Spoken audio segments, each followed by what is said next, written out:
안녕하세요. 거저씨의 이코노미스트 기사해설입니다. 날씨가 너무너무 덥습니다. 어떻게 잘 버티고 계신가요? 자, 오늘은 바이든의 중국 독트린? 독트린 그러면 아는 말일 것 같은데 또 감이 잘 안 오잖아요. 여기서 이제 외교 정책 이렇게 해석하면 될 것 같기도 합니다. 그래서 바이든의 중국 독트린에 대해서 알아볼 건데요. 7월 17일자 이코노미스트 기사입니다. 그 바이든의 차이나 이제 독트린인데 이거의 전체적인 내용은 그 바이든의 그 프로텍셔니즘, 그 자국 보호주의와 authoritarian rhetoric, authoritarian 이러면 우리 아니면 그들, 우리 아니면 남 이거니까 이런 너 아니면 나 아니면 저거 아니면 동지 뭐 이런 식으로 양자 대결 구도 방식은 미국을 hurt, 미국에 오히려 해가 될 것이며 뿐만 아니라 put off allies, 그 동맹들을 멀어지게 할 것이다 라고 얘기하고 있습니다. 그러니까는 그 바이든의 그 중국 독트린에 대한 일종의 비난은 아니 문제점에 대해서 얘기를 하고 있습니다. 옛날에 그 특히 이제 오바마 시절인 것 같은데요. 그 낙관론자, 옵티미스트, 어떤 낙관론자냐 하면은 그 중국이 아주 지금처럼 세지지 않았을 때 중국을 적극적으로 이제 세계로 끌어들이게 되면 웰커밍 하면 into the global economy로 하면 아마 중국이 responsible stakeholder가 돼서 아주 그 책임 있는 이해 당사자가 돼서 아마 political reform, 저런 공산당 체제가 독재 체제가 아니라 어떤 민주적인 홍콩처럼 민주적인 그런 political reform이 될 것이다 라고 옵티미스트들은 생각을 해왔습니다. 그리고 도널드 트럼프 같은 경우는 그거 생각 되게 위크, 말도 안 되는 생각이다 그러면서 이제 그 트럼프가 막 비난을 했죠. 세게 나가야 된다 막 비난을 했습니다. 그런데 조 바이든은 이렇게 트럼피언 범베스트, 어떤 트럼프가 막 호언장담하고 이런 말폭탄을 했다면 그것을 이제 독트린으로, 그 미국이 중국에 대항하는 어떤 독트린, 외교 정책으로 이제 바꾸고 있다라고 합니다. 그런 이제 외교 정책 같은 경우 이런 바이든이 말하듯이 only one winner, 위너는 한 명뿐이다 라고 얘기하고 있는 거예요. 그들 사이에 그러니까는 정말 only one winner, 승자는 한 명뿐이니 그 중국에 대한, 중국이 힘이 커졌으니까 중국에 대한 바이든의 독트린은 어떤 식으로 흘러갈 것인가가 이제 눈에 보이는 거죠. 그래서 그 리차드 닉슨이 이제 중국에 다녀온 이래로 50년 동안 유지해온 미국의 그 foreign policy, 어떤 외교 정책이 이제 dramatic break, 극적인 어떤 전환을 이루고 있다라고 얘기하고 있습니다. 중국이 정말 세졌나 봅니다. 그러면서 하는 말이, 중국은 말이야, 그죠? 그의 독트린을 밑에 기저에 깔고 있는 내용을 보면 중국은 이제 less interested in coexistence에는 관심이 없어. 그냥 공존에는 관심이 없고 중국은 dominance, 지배, 어떤 우위, 독점을 하려는 그런 지배에 더 관심이 있다라는 이제 판단 하에서 그 독트린이 형성되어 있는 거죠. 그래서 미국의 정책 과제는 뭐냐, 아메리칸 폴리시는 뭐냐, blunt Chinese ambition, 중국의 이런 ambition, 야망을 blunt, 꺾는 일입니다. 그래서 클라이밋 체인지와 같은 기후변화 같은 경우는 커먼 인터레스트잖아요. 아주 공동의 관심사 같은 경우는 같이 협력을 will work, 같이 협력을 할 거지만 그 이외에 중국의 앰비션이 드러나는 모든 것에는 다 대응을 하겠다라는 것이 이제 독트린입니다. 바이든의 독트린. 그러면 이걸 뭘 그러려면 어떻게 해야 되느냐? 그 미국 자체의 힘이 좀 있어야 되는 거죠. 그래서 building up the strength at home, 자체의 그 국내의 힘은 기르고 동맹국과 뭐 이코노믹이나 테크놀로지컬이나 디플로매틱이나 밀리터리 이런 부분에 대해서 같이 공조해 나간다라는 것이 이제 바이든 독트린의 내용입니다.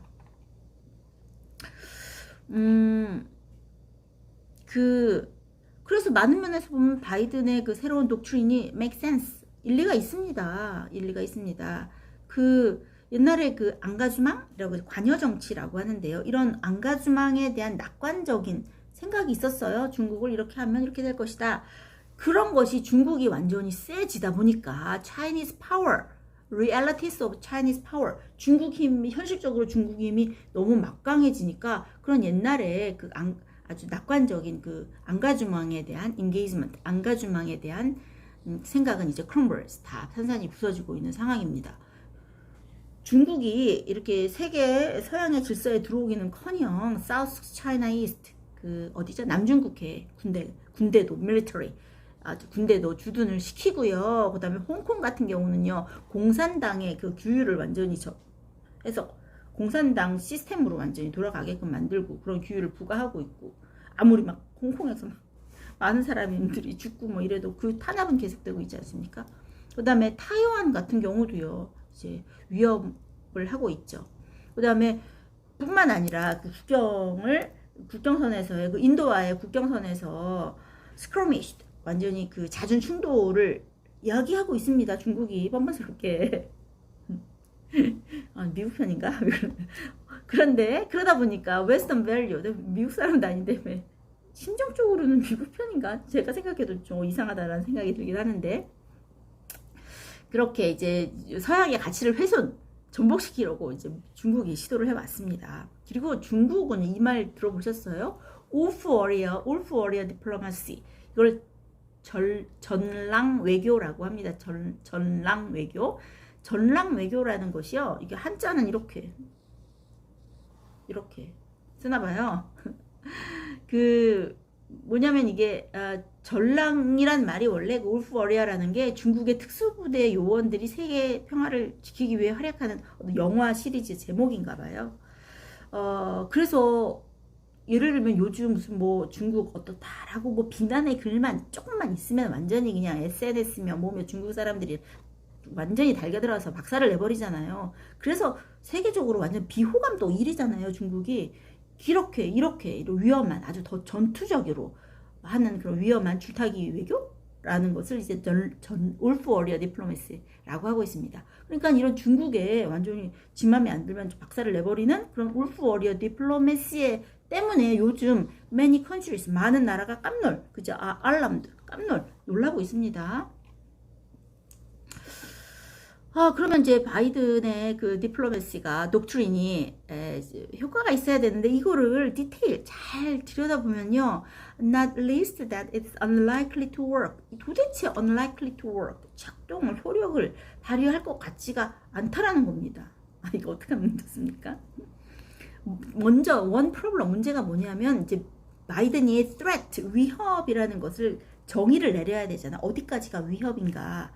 예를 들면 미국에는 위협인데 딴 나라에는 위협이 아니야.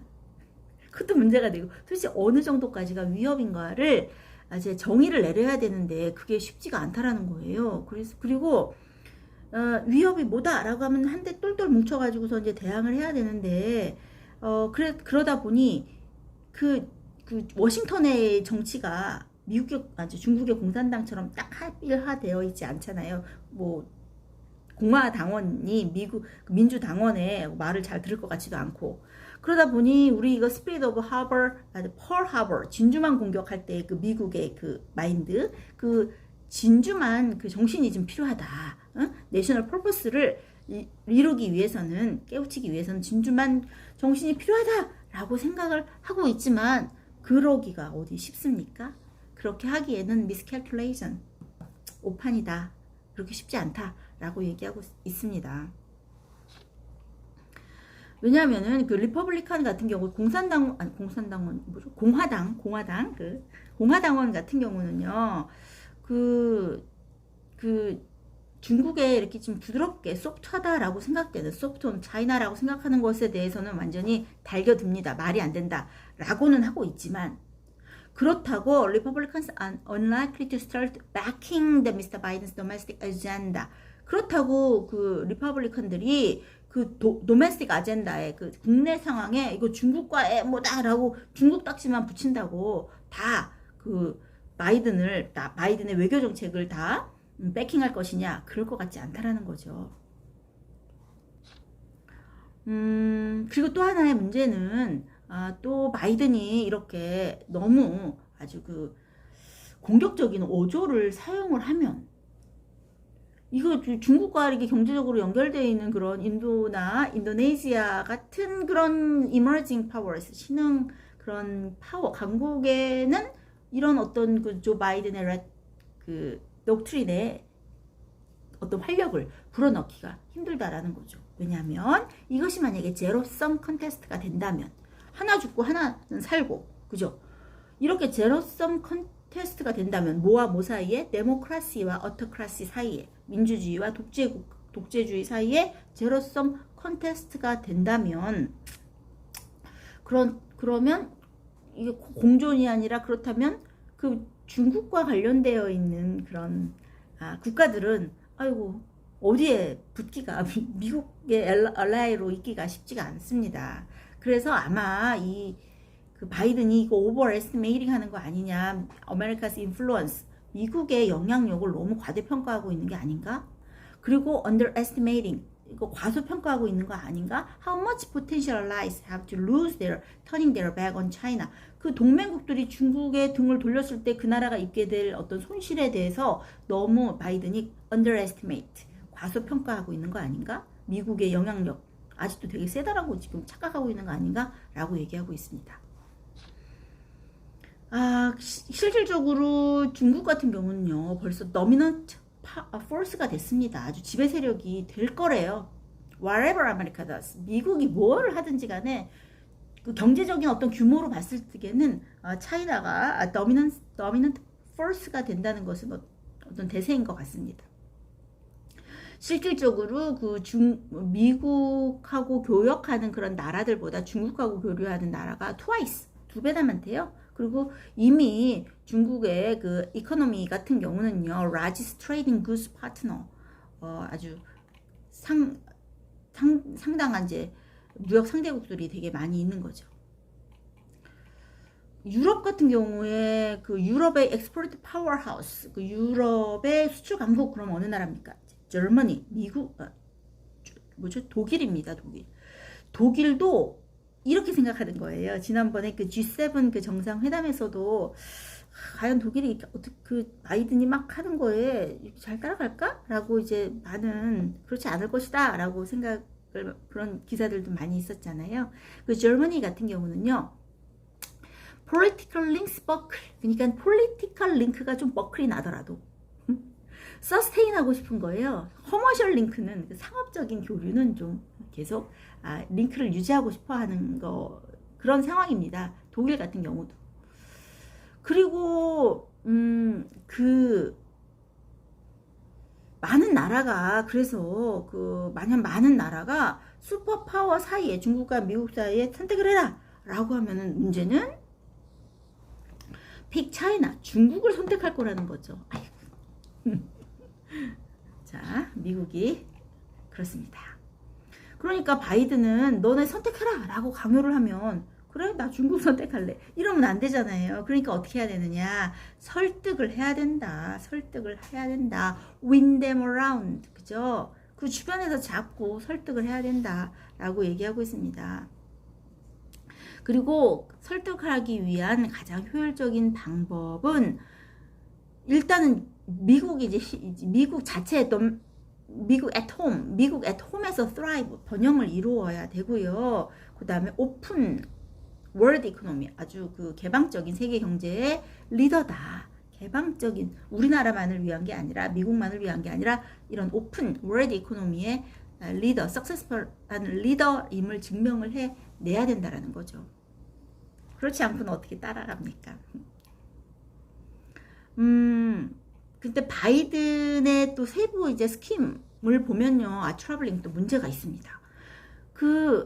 미국 행정부가 세계 강자로서, 챔피언 오브 글로벌 룰스, 세계 강자로서 미국의 힘을 증강하기보다는요, 그 중국의 위협을 국내 아젠다로 자꾸 사용하는 거예요. 그래서 그 바이든의 녹트린을 보면은 국제적인 어떤 질서에 대한 내용이라기보다는 어떤 산업 정책이라든지, 그죠? 인더스트리얼 폴리시라든지, 거버먼트 인터벤션이라든지, 플래닝 앤 컨트롤, 뭐 이런 것으로 가득 차. 계획과 통제 이런 걸로 가득 차 있다라고 합니다. 이것을 봤을 때 중국 하면 또 디커플링, 또 Great Decoupling, 예, 서방 세계와 디커플링 한다는 그런 그 디커플링과 같은 중국이 추구하는 그 디커플링과 사실은 이것이 너무나 바이든의 덕트린이 너무나 비슷하다라고 얘기하고 있습니다.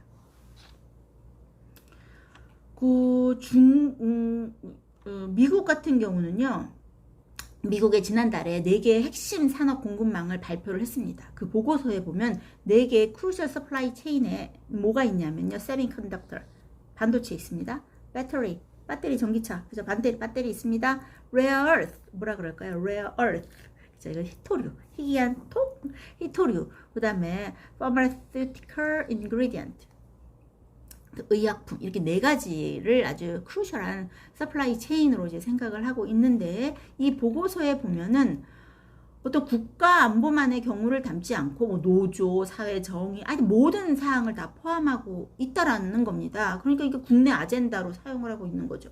그래서 이 보면 이 보고서를 들여다보고 있으면 바이든이 어떤 국내에서 국내 일자리는 어떻게 할 거고, 보조금은 어떻게, 부재를 어떻게 활용하고, 뭐 이런 내용들이, 그런 내용을 아마 제안하게 될 것이다 라고는 것을 알 수 있다라고 합니다.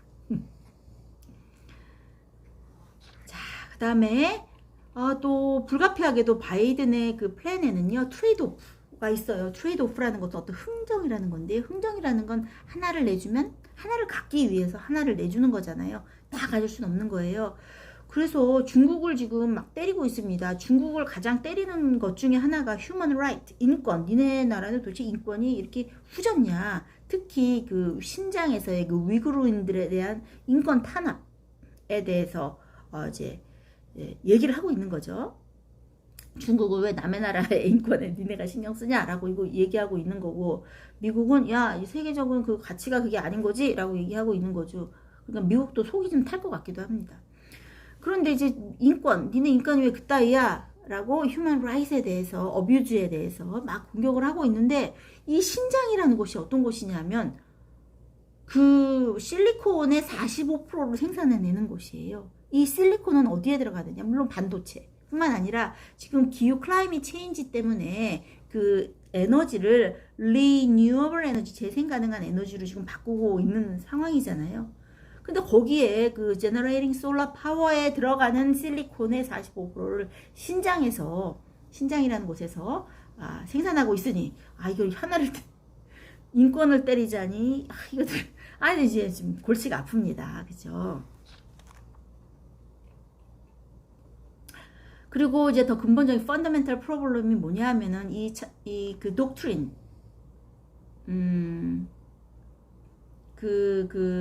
중국 독트린의 어떤 국내 보호주의라고 합니다. 예를 들면 중국 독트린이 세계적으로 다 좋아야 되는데, 이제 미국이 중국보다 앞섰다라고 하는 게 이제 구체적으로 하나를 들으라 그러면 이제 문 프로그램이잖아요. 그 달 탐사 프로그램이 되게 이제 앞서 있는데, 거기에 보면 이게 미국이 이제 자본주의다 보니까 스페이스X나 블루 오리진을 그런 스페이스X나 블루 오리진과 같은 그런 사기업들이 빛날 수 있는 그런 경쟁을 가능하게 하는 그 정도의 이제 활기만을 줄 수밖에 없다라고 얘기하고 있습니다.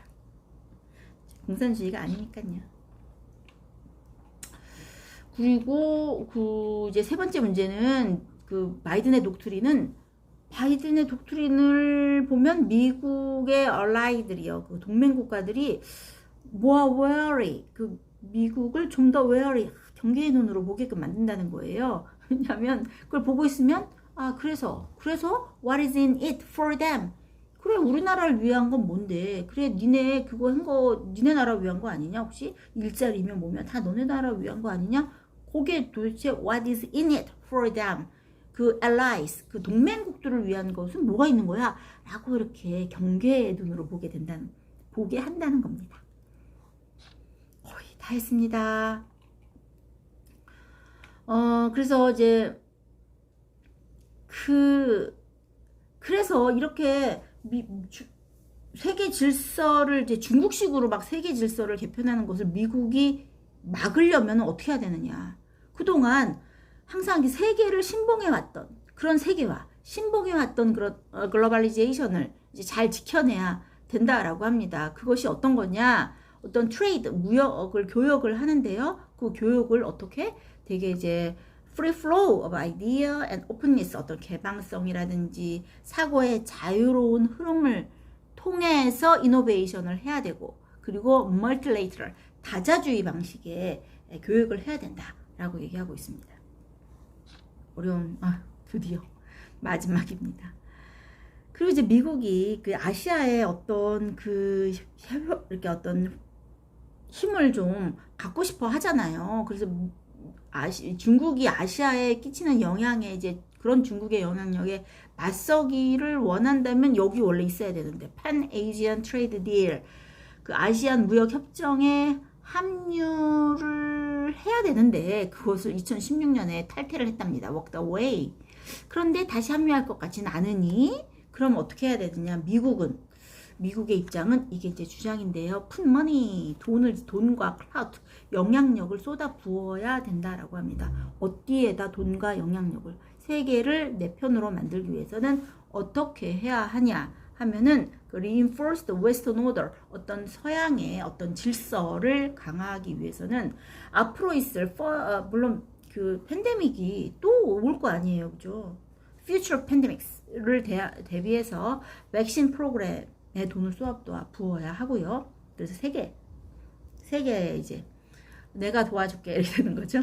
그 다음에 디지털 페이먼트 서비스, 어떤 디지털 결제 시스템에 그 다음에 사이버 시큐리티, 요즘 사이버 보안이 되게 문제잖아요. 이런 거.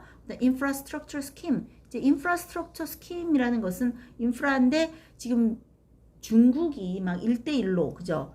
벨트, 일대, 그죠? 일대, 벨트 같아. 그 다음에 1대1로 이니셔티브. 그거에 경쟁할 수 있는, 그래서 막 뻗어나가고 있잖아요. 오만데다 이제 돈 중국도 쏟아 부으면서 여러 가지 건설 인프라스트럭처를 만들고 있는데, 그거에 경쟁하기 위한 인프라스트럭처 시스템, 이거에 푼만이 돈과 영향력을 집중시켜야 한다. 그래서 rather than copying China's techno nationalism, 중국의 테크노 내셔널리즘, 기술 민족주의. 요즘 아주 그렇잖아요. 기술 민족주의. 그 기술 민족주의를 모방하기보다는 어떤 more confident America, 미국이 좀 더 자신감을 갖고 더 자신감 있는 미국이 도대체 무엇이 The West, 서양 세계를 강하게 할 것인가에 대해서 확실히 말할 수 있어야 된다라고 얘기하고 있습니다. 더 이코노미스트 뒤에 입장이었습니다. 그래서 세상이 휙휙 돌아가고 있습니다. 이 자세한 거는요, 지난번에 벌써 올려놓긴 했는데요. 크리스 앤 수, 그죠? 그 네이버 블로그에 들어가시면 제가 며칠 전에 이제 해석을 해서 올려놨거든요. 그거 한번 보시고 또 한번 이것도 한번 들어보시고 이러면 더 이제 잘 이해가 되실 거라고 생각합니다. 뭐 저보다 다들 국제 정세라든지 뭘 다 아시는 분들이실 테니 저보다 더 얻어 가시는 게 아마 많으실 거라고 생각합니다. 저는 진짜 잘 모르거든요. 날씨가 많이 더운데 건강 주의하시고요. 다음에 다른 기사로 또 뵙겠습니다. 안녕.